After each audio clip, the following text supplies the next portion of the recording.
Ladies and gentlemen, the President of the United States and Mrs. Laura Bush.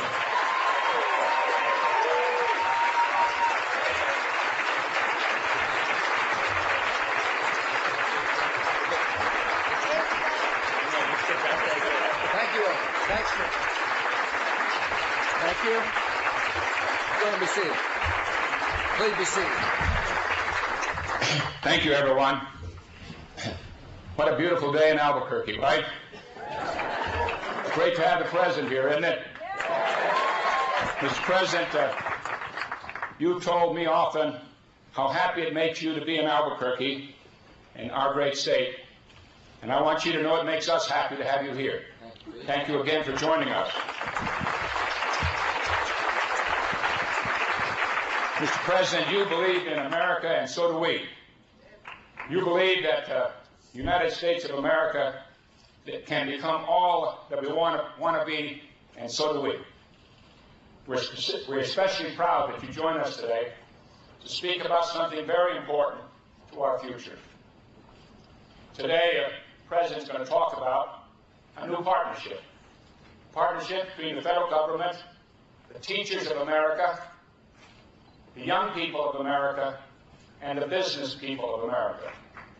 He's going to suggest that America needs to increase dramatically the brain power of our young people for the future.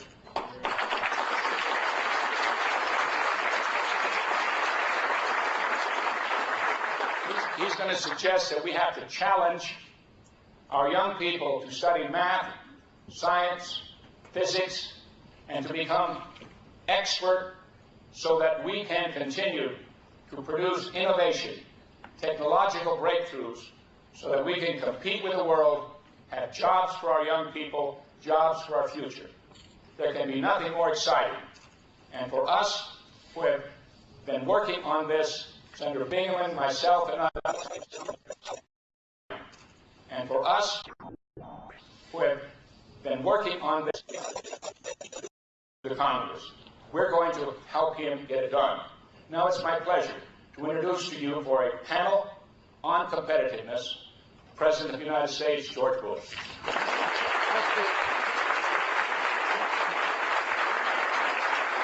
you all. Thanks for the warm welcome. Thanks for the Mexican food last night, Pete. Hope you picked up the tab. Laura and I are thrilled to be here. This is going to be an interesting discussion. What you'll watch is a way to talk about how to put good policy in place, not only through my voice, but through the voices of many who are living exactly the strategy that we want to implement for the rest of the country. So I first want to welcome my wife, Laura. We don't get to travel that much together.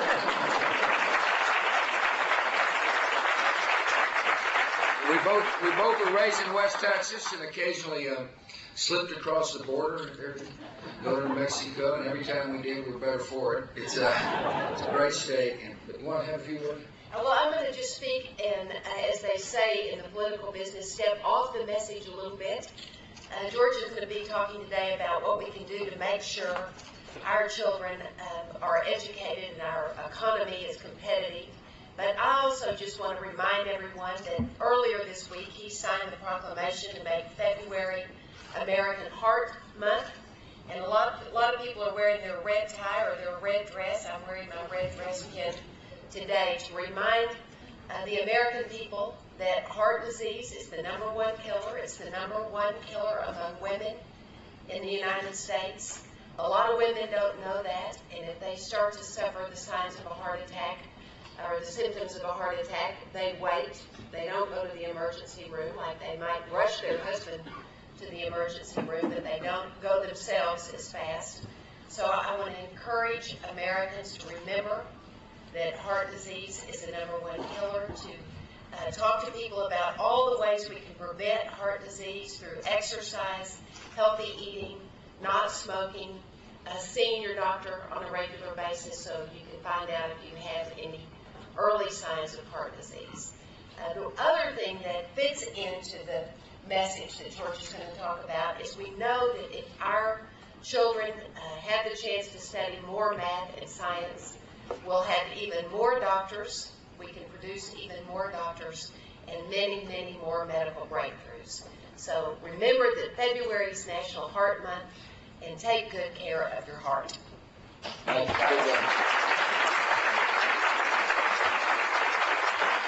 Before we get started, I do want to recognize some folks. Obviously, Senator Domenici here.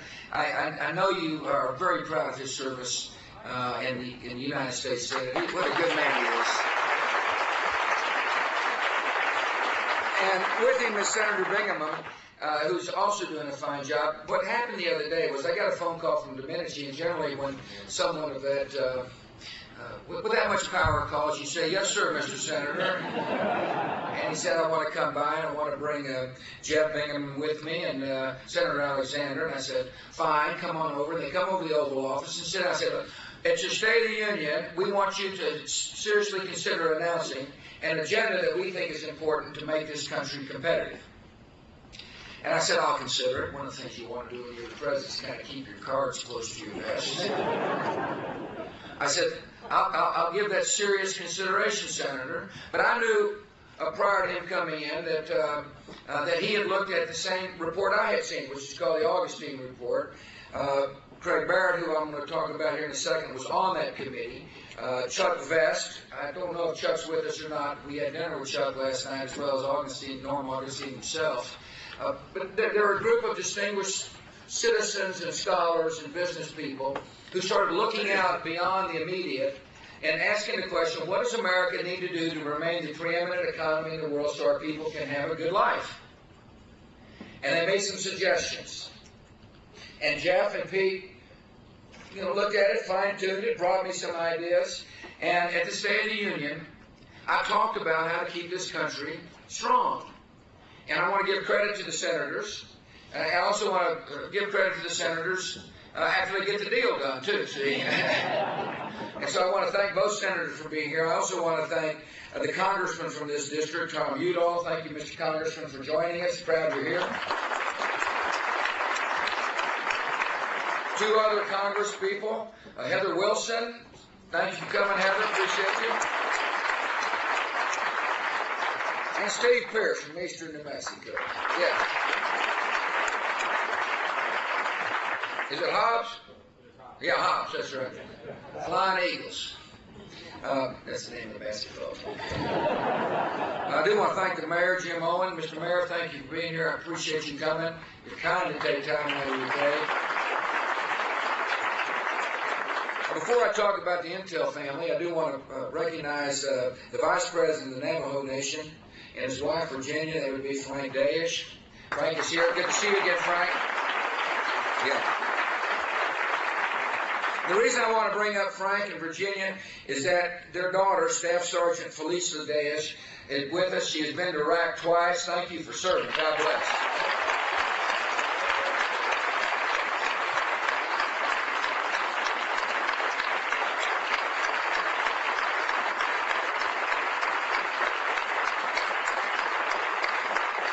I remember the pride that Frank had when he described his daughter's service to me, and I know you're doubly proud, Frank. Thanks for being here. Proud you're here. And finally, the governor of the great state of New Mexico has joined us, Governor Bill Richardson. Governor, thank you for being here. Good to see you. I appreciate you coming. I know you're proud of the Intel facility and the Intel family, as you should be. One of the things we're going to talk about is the importance of research and development and technology. And the people here in this part of the world understand that when you have a research and development facility that promotes modern technology, it improves the quality of the life of the community in which the facility exists. And that's been really Craig Barrett's credo as the CEO of this company. I mean, he wants to provide a product that people want to buy, obviously, otherwise you're not going to be in business. But he also understands there's something called corporate responsibility. It's in his interest that there be corporate responsibility in Intel. In other words, Intel can only be strong if it has a workforce that's capable of making sure this company is competitive in a global economy. And so I do want to say thanks to Craig and all the employees here for doing the following things, besides making a good product and providing jobs. to provide people from this company to teach in local schools. And if corporate CEO is paying attention to this little seminar, I strongly urge you to follow the Intel example of making employees available to make sure math and science becomes an important part of the curriculum of the local schools. They provide internships for young students here to encourage them to become involved with math and science. They help train teachers, and we're going to talk a little bit about teacher training. And then they provide scholarships. And so for those of you who work here, thanks for being so generous with your knowledge and your talent. And Craig, thanks for having us. It's not easy to host the president. You know, kind of disrupt operation. Yeah. A couple of points I want to make, and the reason why this subject is relevant. First, we've got a strong economy. Today, you're going to see that in January we added 193,000 new jobs, 81,000 new jobs. Extra jobs were added as a result of upgrading the November and December numbers. And we got steady growth. And that's important. We want our people working. We want people to be able to realize opportunity and hope. And in order to do that, you got to have a growing economy, obviously. And we've overcome a lot. I really ascribe that to mainly the entrepreneurial spirit of America strong, the small business sector strong. I do happen to think good tax policy helped. I think keeping taxes low is an important way to make sure this economy continues to grow.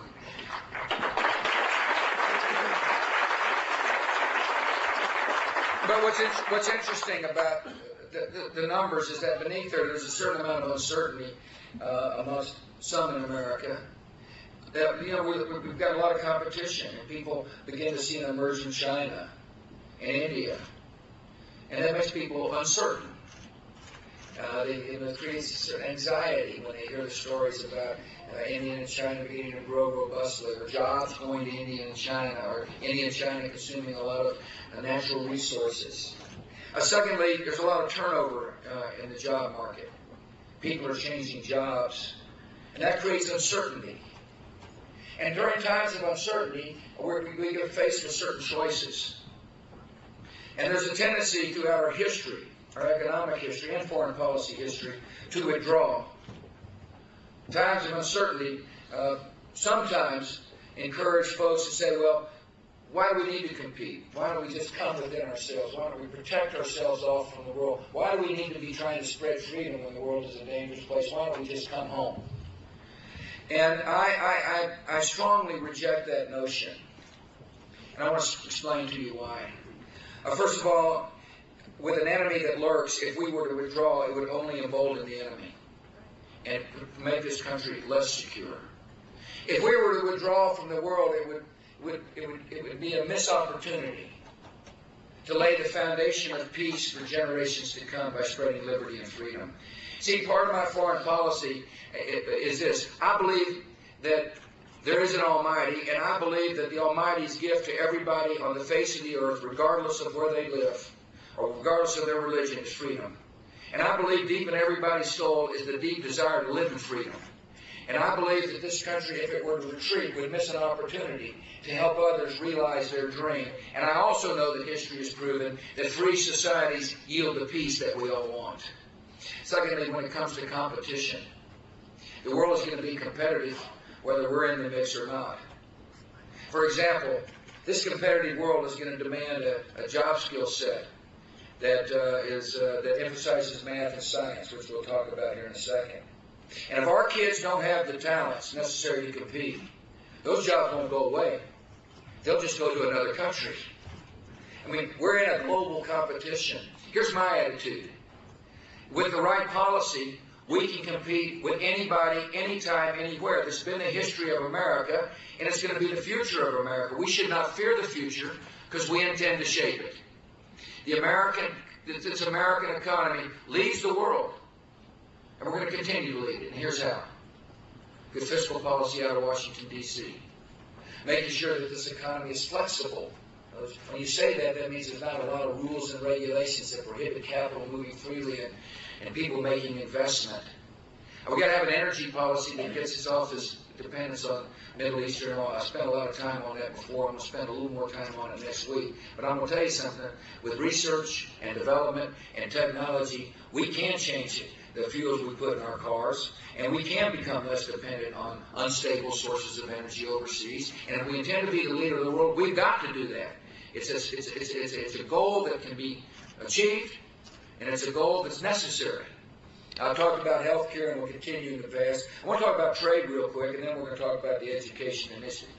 Our panelists are beginning to wonder, like, you know. It's called a filibuster.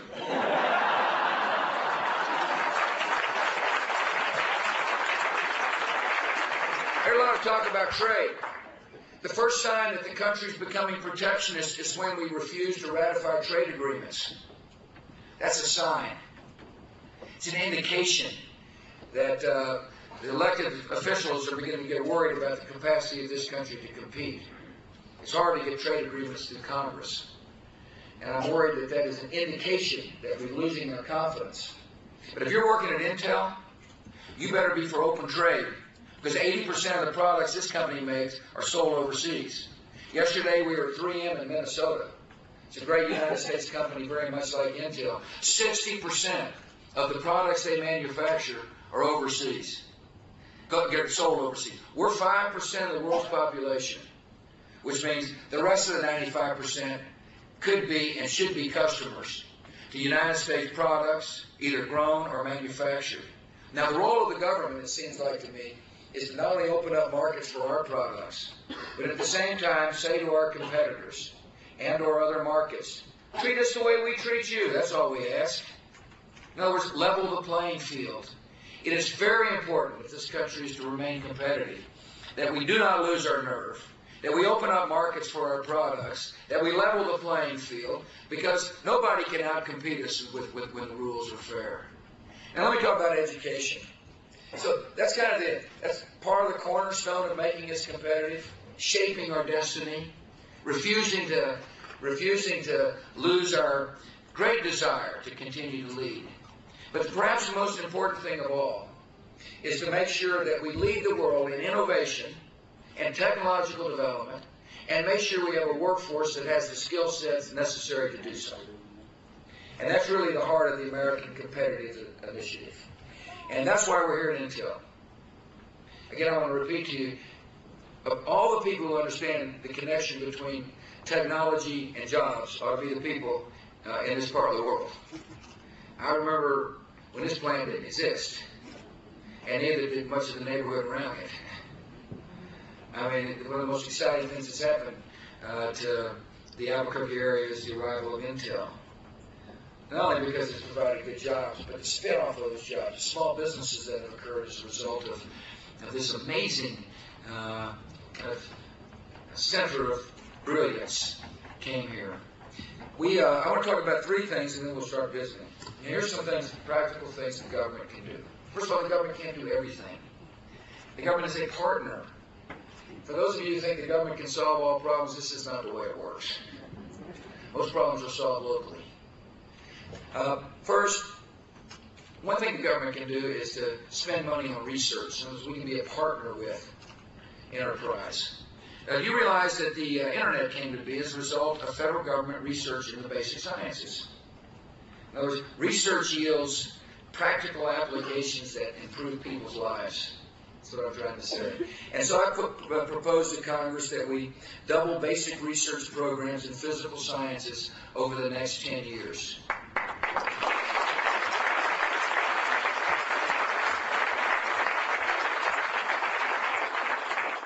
They tell me that by doing so, we'll be the leader in nanotechnology research. I'm just beginning to understand what that means. But the smart people tell you, if you're the leader in nanotechnology research, you'll be the leader in quality jobs and quality of life.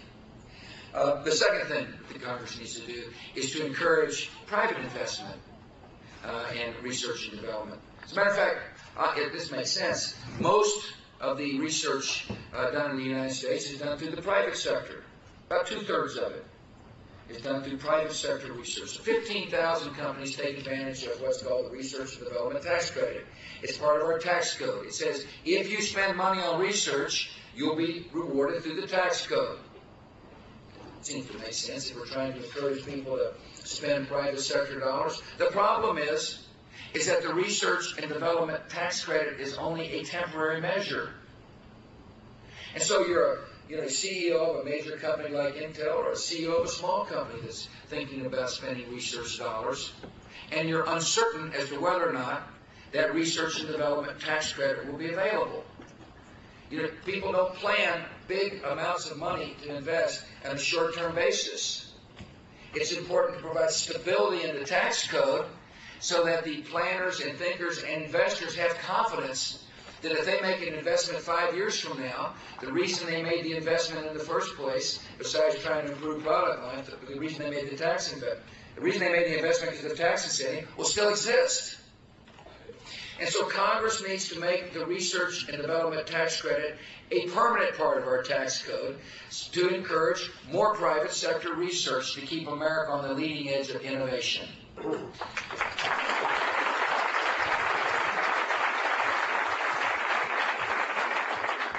Finally, you'll be happy to hear it.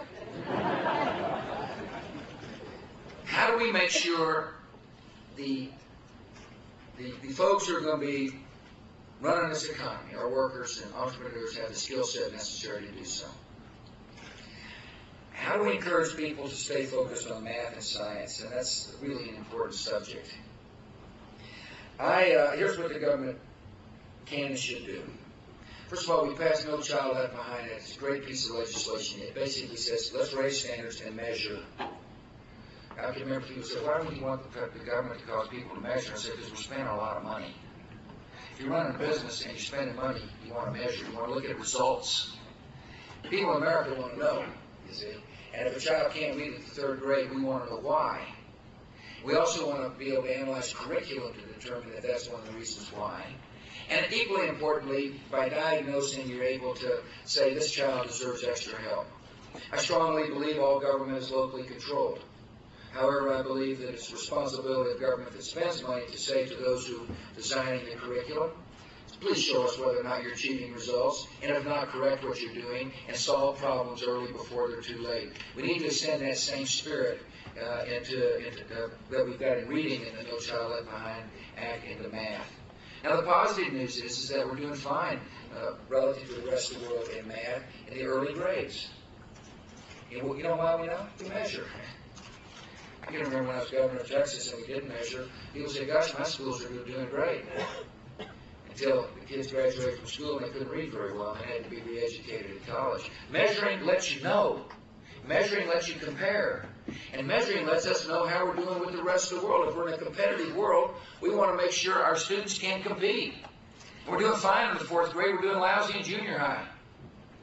Something happens between elementary school, where our teachers are able to get the kids interested in math and they test well, to junior high, and that's where we ought to emphasize focus. In the reading initiative in No Child Left Behind, we say that if you're not up to grade level, there's extra money for you.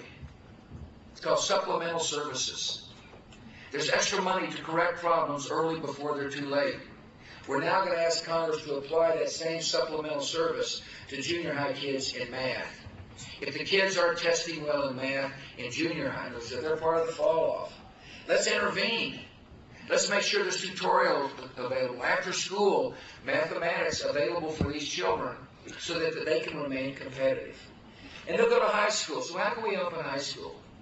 Well, one thing that we've learned is that our teachers have got to have the skill set necessary to teach the skills in math and science.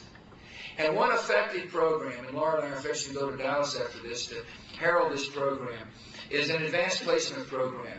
And the federal government can be a partner in helping teachers train to be AP teachers. Advanced placement works.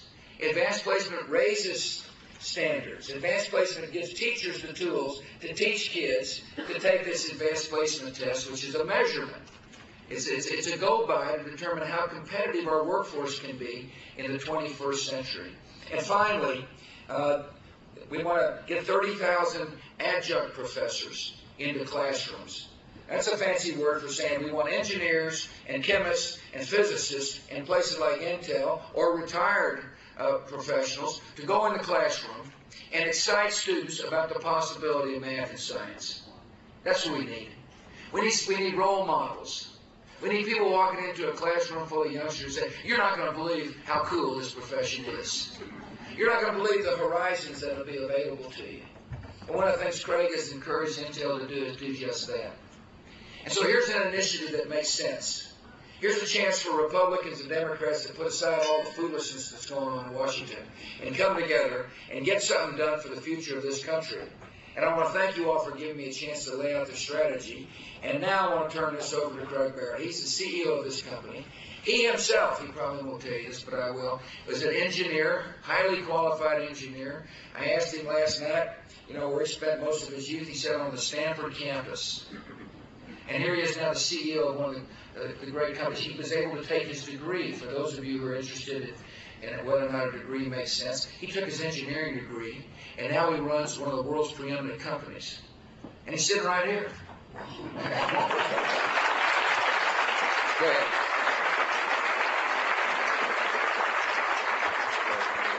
Thank you, Mr. President. You said absolutely all the right things from my perspective. As I look at the U.S. economy, the major driving force has been technology in the high-tech area over the last several decades. It's going to be that way going forward. Basic technologies, math and science, as I think we all know. So the ability to get young people educated in math and science to a higher level, comparable to their international counterparts, is very important. And that's why Intel's company has worked with just about everyone around this table. We built Nicole's high school, and she was a finalist in the International Science and Engineering Fair last year. We helped educate Justin, who was an employee here, got an MBA, while he's here, he's now off in a startup, an entrepreneur. We work with Chris and Matt in educating young people, New Mexicans, in math and science, and to appreciate that technology. And one of the reasons we really do that here in New Mexico is we have 55,000 employees here. We want those jobs to go primarily to New Mexicans that need to be educated. Frankly, they were worried about Texans coming in here and taking over all the jobs. That's nothing new. It's either that or the ski slopes. And obviously, we work with Dr. Hunter at Sandy. We've had a long interactive relationship in joint projects and move technology forward. So we try to interact with all aspects of the community. We do believe that one of the most important things is, in fact, teacher training. And one of our major programs around the world has been training teachers to bring technology in the classroom. We trained over 3 million teachers around the world. We've trained 30% of the K-12 teachers here in New Mexico on how to bring that technology in the classroom, make it not just technology, but make every subject more interesting for kids. Math, science, English, history. You pick the subject, you can use technology to make it more interesting. Our company is very proud to spend over $100 million each year on education, and that's basically in the local communities across the United States and around the world. We think every child, not just here in New Mexico, but every child ought to have the opportunity to learn and to develop to their fullest. And we take that as part of our corporate responsibility. I appreciate that.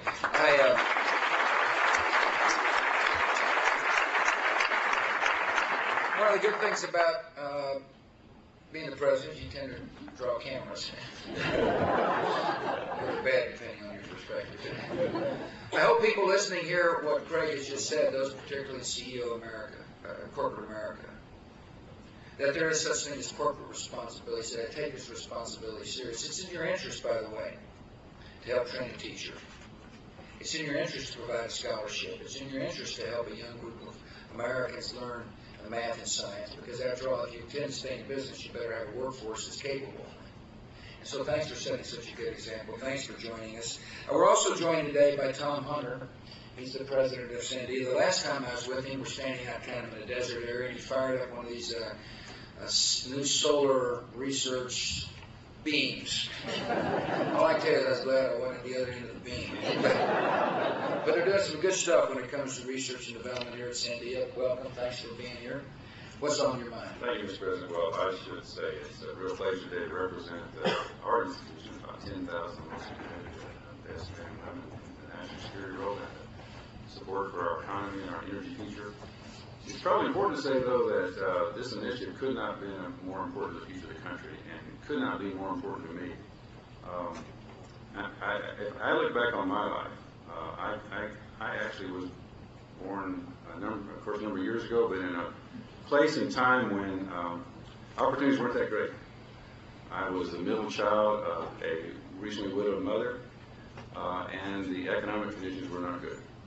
I ended up through that period having a mother who loved me and encouraged me about two things: education and hard work. And because of that, I was able to arrive at a position where I can represent this fine institution and be seated today. And it makes me feel good that those values of education are so important in this initiative that you have. As we look forward, though, which is going to be absolutely critical, I think, to this country and how we work across the globe, we're going to need to do some new thinking. It's going to be necessary to not look back at how we have done science and engineering in the past, but look ahead and ask questions about how can we encourage the scientific thought from its very roots? How can we re-engineer, if you will, engineering? How can we say there are different ways to do things than we've done in the past? We've just begun to realize the important power of these large supercomputers that are now present everywhere. As I sit here today, a few miles away at our laboratory, there's a computer doing something like 40 trillion calculations every second.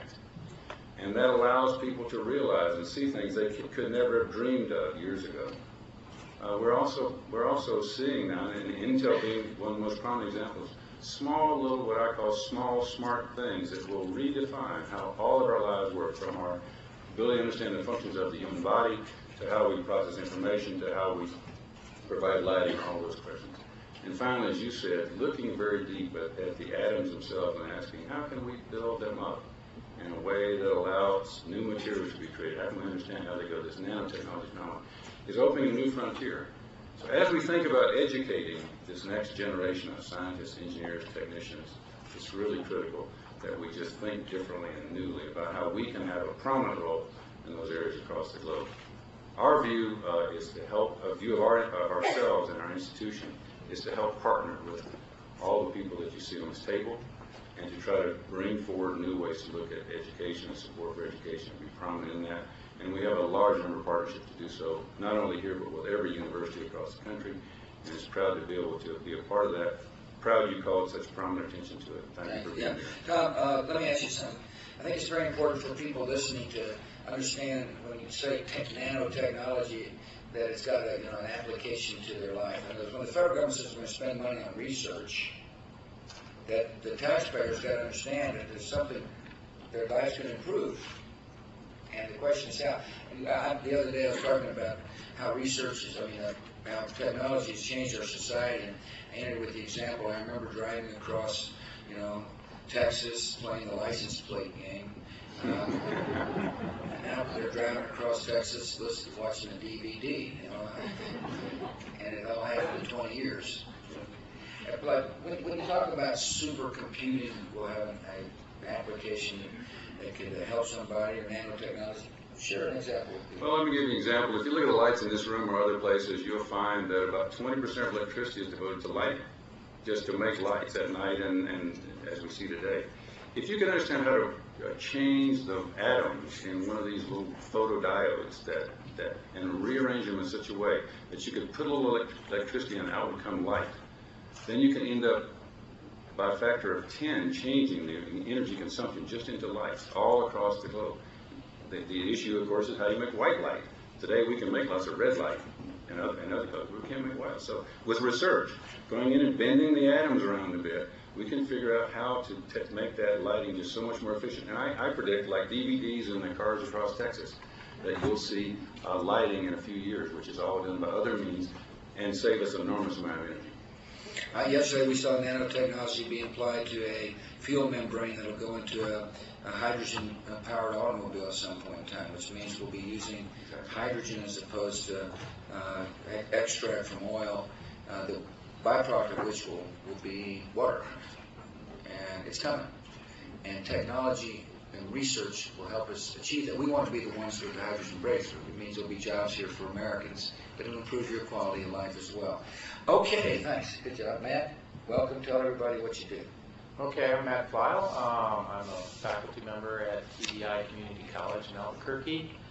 I joined them about 3 years ago, and with support from Perkins Grant and NSF funding, I've been able to work on a microsystems education program. I'm a principal investigator for the Southwest Center for Microsystems Education. And what we're doing now is... Let me stop you a minute. NSF is the National Science Foundation. Yes, don't speak in initials because we're trying to... I'm originally from industry, and everything was an acronym. That's right. Imagine what it would be like if you were originally from government. You can't believe how... They have longer acronyms. Yeah. National Science Foundation. Yeah, and you're doing what? And I'm working, creating educational materials for college students and also for college and high school teachers, right, so that we can teach the future technologists about microsystems, which a lot of people don't know much about. And microsystems are what? Well, microsystems are here and now, and they include the circuitry that Intel produces, but also micro machines as well. And we're collaborating with Sandia National Labs. They're in the cutting edge of making surface micro machines, it's called. And I've been fortunate enough to work there part-time, learn from Sandia, and help them create educational materials that they use in the University Alliance program. And we've also been able to train teachers at several workshops. So we're creating a group of folks now that are understanding microsystems and hopefully energizing the kids in school. And is there an interest? I mean, I presume with Intel being here, it serves as a magnet for kids to say, "Gosh, that's a good place to work." It did. It meant a lot. But nevertheless, if you're interested in work and you're getting out of school and you want to be trained in a job which actually exists, this collaboration is a vital part. And I urge communities all across the country to utilize their community college or their technical vocational schools to work with the local industry to design curriculum that matters. And so one of the ways to make sure that we're competitive in the 21st century is to adequately utilize our community college system and make sure that they are incented to constantly adjust by working with the job providers. And so thanks for bringing that up. It's an interesting idea, and I bet a lot of people in Albuquerque didn't even know this is going on. And for people who are looking to find work, you ought to look at the TVI as an opportunity. And the other thing people ought to do, you may be 35 years old or so. There's money to help you upgrade your job skills. And what education does, it enables you to become a more productive worker. And as your ability to be a more productive worker increases, so do your wages. Education adds, it makes it more likely you're going to have a higher wage. And that's what Matt's doing. I think that's what you just said. Yes, absolutely. Thank you. All right, yeah. Good job. All right, we got an interesting person here, Nicole Lopez. Nicole, welcome. Tell people your story if you don't mind. I'm an actual student at Rio Rancho High School. I'm currently in my senior year. And I got really involved in science and math through the Student Research Expo here in New Mexico. But my story is, my freshman year I was having a rough start. I started to become very involved in gangs and hanging out with the wrong people.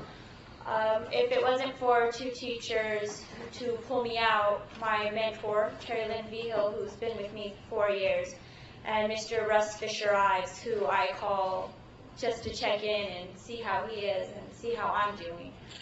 Without them, I would not be where I am today. Basically, I got involved with wrong crowds who were trying to bring me down. With my mentor and Mr. Fisher-Ives, I got away from that. I got involved in math and science and doing student research, and I found out that I was pretty good at it. And with that, I have become very open, very good with communicating as well as mentoring. I've learned who I am and what I want to become thanks to them, as well as the math and science programs at the high school, as well as the mid-high that is just open. It's been open for a couple of years now, but without them and the support team with not only my family, but teachers and the community, I would not be where I am today.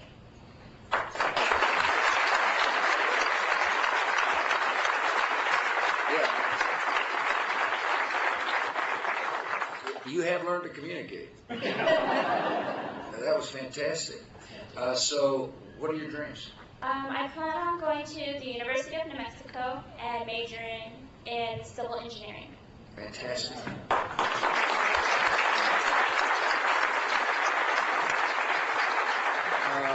This isn't exactly on the subject, but it is kind of. Laura's involved in leading what's called Helping America's Youth. The whole spirit of the program is a mentor can make a difference in a person's life. That we can change America one heart at a time. A person can, by just taking time out of his or her life and surrounding somebody with love and compassion, can make a significant contribution to the country. And so you just described the whole spirit of Helping America's Youth. You also just described the true strength of the country. Our country's strength is not our military or the size of our wallet. It's the fact that there are millions of people that have got great heart who want to improve somebody else's life, love a neighbor like they'd like to be loved themselves. Nicole, so you're interested in sciences, obviously. Yes, I found that math and science has become my niche, and it's my passion, and I want to continue with it. Awesome. You know, a lot of people probably think math and science isn't meant for me. You know, it kind of seems a little hard algebra. I can understand that, frankly. But yeah, exactly. I'm looking for a mentor, by the way, both in math and English.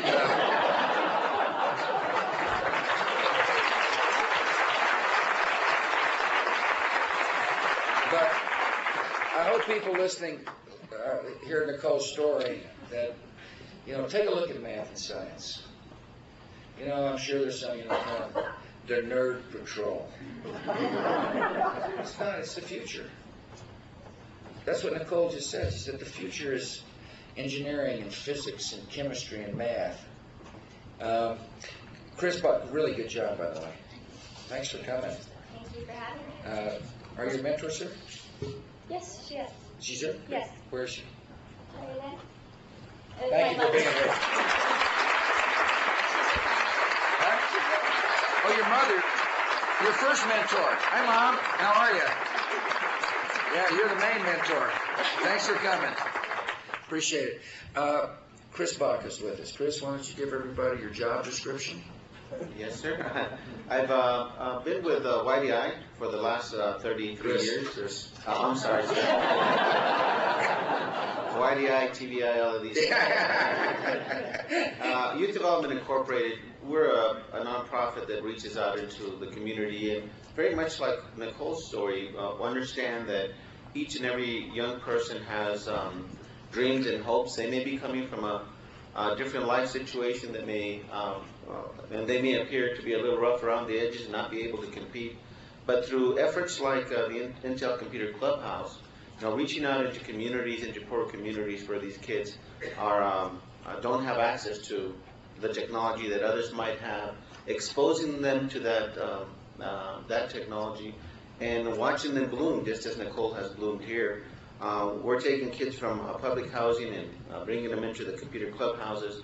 They learn how to use computers. They learn how to use digital recording equipment, both for music. A lot of them are out there doing rap, but they're learning the process. They're doing videos. They're doing imaging on computers, and you'll see kids that were flunking in school all of a sudden become good students because they have learned. They have been motivated by the technology. We use also, Mr. President, the No Child Left Behind. We're in about 29 schools and tutoring about close to 1,000 kids in reading and math and science. We realize, and I think we all realize in this room, that as America ages, each and every one of our young people is so much more necessary and valuable to ensure that our country continues to be great. We cannot afford to lose one child, and that may seem, and that the emphasis of your No Child Left Behind is no child is left behind. Every child has an opportunity. We also very much support the Helping America's Youth initiative that's headed up by the First Lady, because that recognizes that not every child, not every family is in a good situation.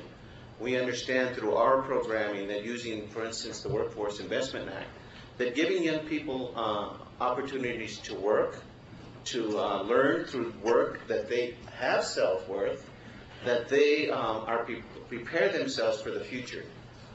We know that each and every day, all of us are impacted by this technology. And some folks are not in positions where they have access to the technology. In particular, the clubhouses have been strategically located throughout the world. Actually, I guess there's probably over 100 clubhouses in communities that were picked because they were in areas where we knew that kids did not have. Clubhouses, go ahead and explain what that is. Clubhouses are, Intel has provided both mentors and equipment, and actually a design for a clubhouse that involves using state-of-the-art technology. I mean, there's a physical plant that people go to. There's the latest technology. Exactly, yes, and it's located right in a neighborhood where you wouldn't expect it to be. And you run the clubhouse? Yes, sir. My program runs the clubhouse. Program? Yeah. And so the kids can walk. From after school, what we get is a slew of kids dropping in. They don't even go home. They stop by. We help them do their homework, and then they can play. We understand that play is also learning. Mm-hmm. And through that learning process, they get so motivated. I talked to a young lady last night, and she was actually kind of in the situation that Nicole was. She was on the verge of dropping out. She got involved in one of our stay-in-school programs, and then we placed her at the clubhouse. She's now an honor student and getting ready to graduate. A year ago, she was going to drop out. I mean, there's so much that the partnerships that corporate America can bring to bear with community groups, along with your faith-based initiative, this marriage of corporations and community groups, also working with the labs here to do summer robotics camps in the barrios, in the ghettos, in the housing projects. And every kid has the ability to learn if they're provided the tools. Great, thanks, Chris. Chris, good job.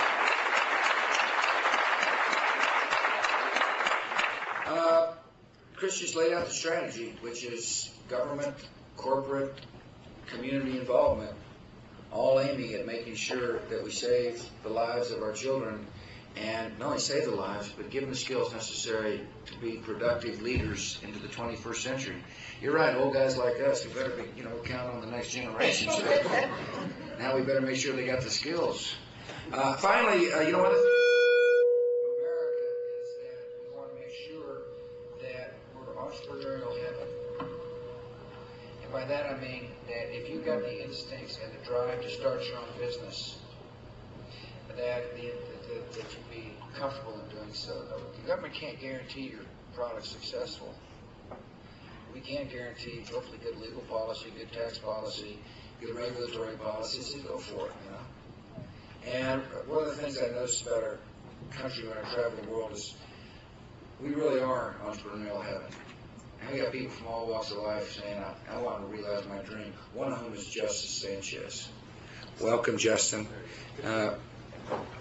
Let her rip. All right. I'm the director of the sound system, correct? Sound system, correct? I'm sorry, I hope I didn't. No, you didn't. I'm the director of operations for a small startup here in town. We've grown from 5 folks last year at this time to a little over 40 folks, and we have plans to continue expanding here in the community. You don't look old enough to be a director. I get that a lot. Yes, believe me, hang on to it. It's not the years, it's the miles. That's what Trust me. Anyway, what's your company do? How to get started? Actually, the company, you talked about a kind of an oasis of entrepreneurialism. The technology was actually developed at Sandia National Laboratories by Professor or Dr. James G. It shows some real commercial promise to bring solar energy to costs of $1 per watt, which is roughly what it costs to plug into the grid right now. So with regards to one of the things you mentioned in the State of the Union address, our addiction to foreign oil, that's one of the things we're really looking to try and help with strong American manufacturing. One of the things Chris said that really resonated with me was a kind of a marriage of community and education and the educational system, as well as government entities, and Advent is really wouldn't be here if that wasn't the case. When I look at our management team, everybody on the management team is either has a really strong background in science and engineering or has a degree in science or engineering.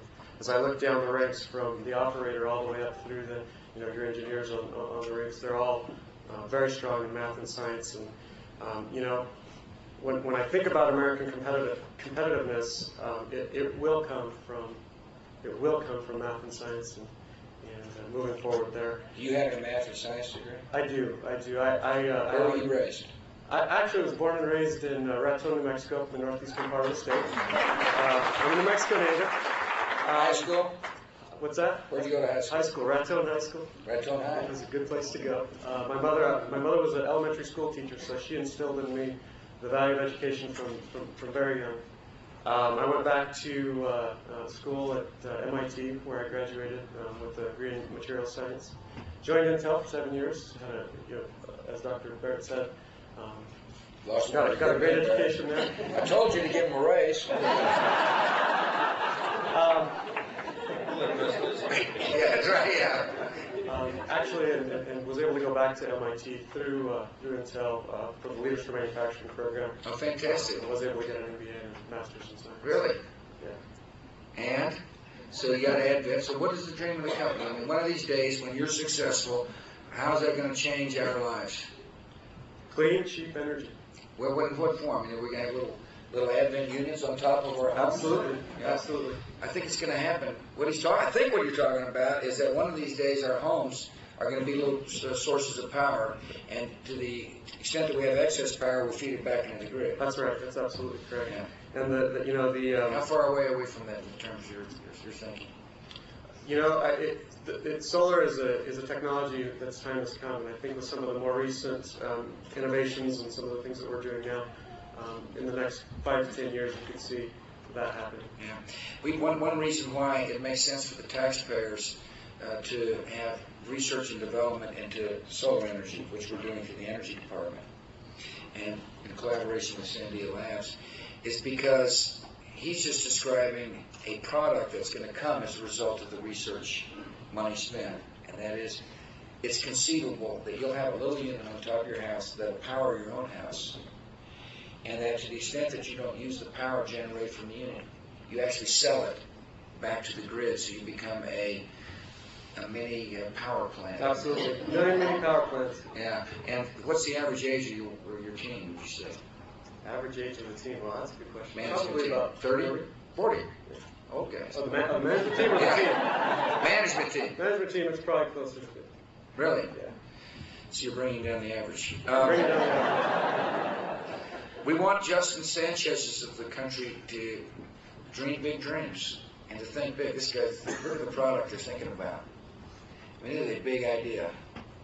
And there's people willing to risk capital in the idea, and you're willing to risk time in it. Absolutely. And it's going to happen, isn't it? It will happen. Yeah, America will be better off for it. This is a good way to end. For our people to understand there's a direct connection between research and development, technology, and quality of life. This country has a chance. It needs to make a choice. Are we going to lead, or are we going to fear the future? I hope after this discussion, people sitting around here and listening on realize we ought not to fear the future, but shape the future and continue to be the leader. And by leading, our people will realize a more peaceful world and a more prosperous world and a chance to realize dreams. And that's what America's been all about in the past, and it should be about in the future. Listen, thank you all for the panel. It's been a great discussion. God bless.